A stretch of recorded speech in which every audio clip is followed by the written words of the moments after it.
Hi, I'm Krishna. And I'm Stephanie. We have a video for you for pickleball players today. If you're new to the game or just getting back to physical activity, we have a list of some simple and basic but effective stretches for you. The dynamic stretching is encouraged before you dink, drive, drop, lob, or whatever else you want to do with your paddle. These warm-ups exercises help your muscles get ready for the physical activity. However, static stretching is encouraged mainly for post-game warm downs. Before we dive into this list, let's learn to do some dynamic stretch. To perform a dynamic stretch, apply repeated rhythmic forces gently for about 20 to 30 seconds, release, and repeat on the other side.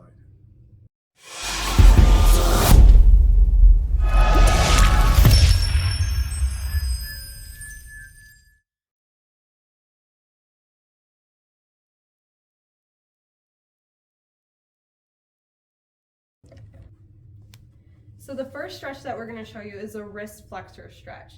So for this one, you want to extend your wrist and with your palm facing outwards and your fingers are pointed towards the sky. This motion is called wrist extension. Now you want to use your other hand to pull it gently back on your fingers while you maintain your arms straight. So you should feel this stretch in your elbow, your forearm, and in your wrist. Alternatively, you can flip your hand around and have your palm facing out with your fingers pointed towards the floor, and then pull back with your hands and gently go back and forth.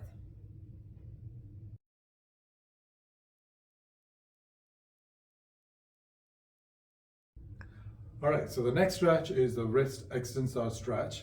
For this stretch can be performed similar to the flexor stretch, but with the fingers pointing down so the palm faces your body, and apply pressure on your knuckles with your other hand and gentle rhythmic stretch for about 20 to 30 seconds, and you should feel the stretch in your wrist and forearm.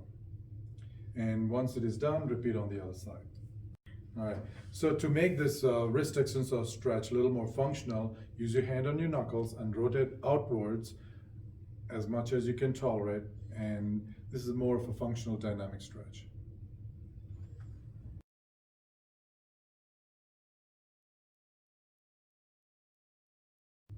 So our next stretch is the anterior shoulder stretch.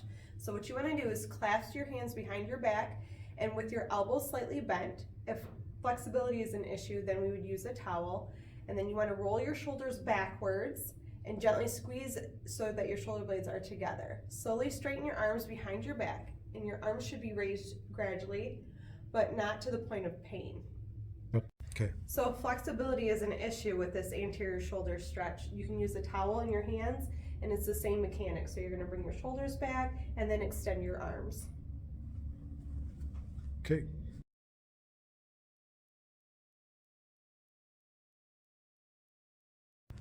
So the crossbody shoulder stretch targets the back of the shoulder. For this stretch, take your arm straight across the chest and grip with the other hand on the elbow and gently pull to deepen the stretch on the shoulder. Try dropping the shoulder down if you do not feel the stretch.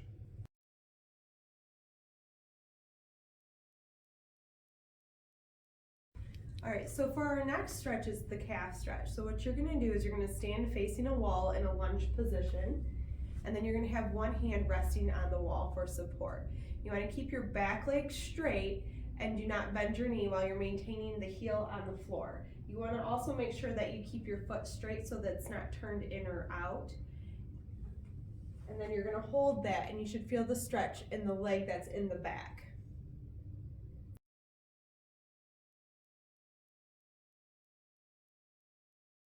So the next stretch is a standing quadriceps stretch. So for this one, stand upright with your hand on the wall or chair for support. Now bend any one knee, raising the foot behind you. And you can reach behind with your other hand or the same side hand, depending on how you feel comfortable, and pull it and hold the stretch. Again, you could do this as rhythmic, 20 to 30 seconds, and repeat on the other side.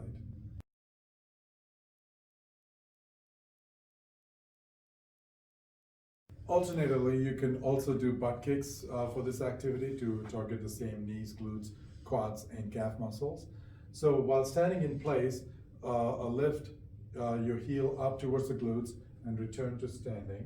and now do the other, and now go back and forth for about 20 seconds, and try to keep the knee in line with your hip as much as possible when you do this.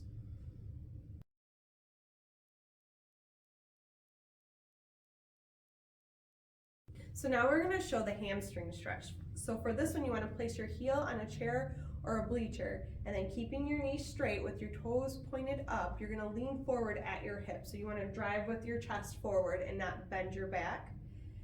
And then you're going in until you feel that stretch behind your thigh.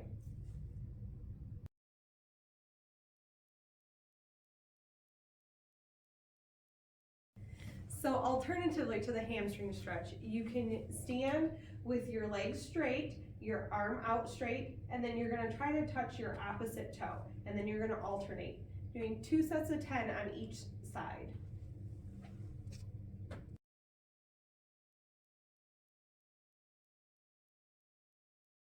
All right, so the next stretch is the trunk rotation stretch.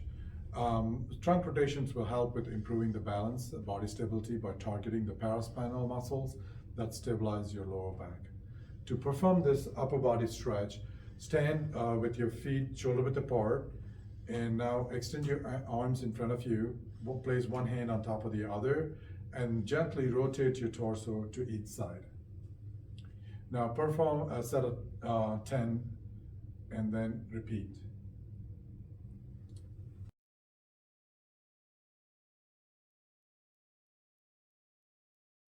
Okay, now we're gonna show you how to do a lateral lunge. So this kicks in muscles of the glutes, the inner thigh, and the quads. So what you're gonna do is secure your stance, and then step to the side with one leg, and then you're gonna bend that knee while you lower your hips, keeping your planted legs straight. And then you'll come back up, and then you'll repeat on the other side.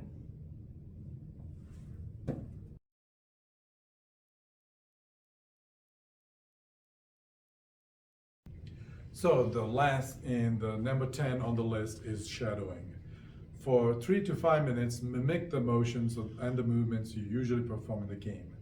Practice forehands, backhands, dinks, drives, volleys, and serve motions that you can do so that you're physically active and mentally ready for the game.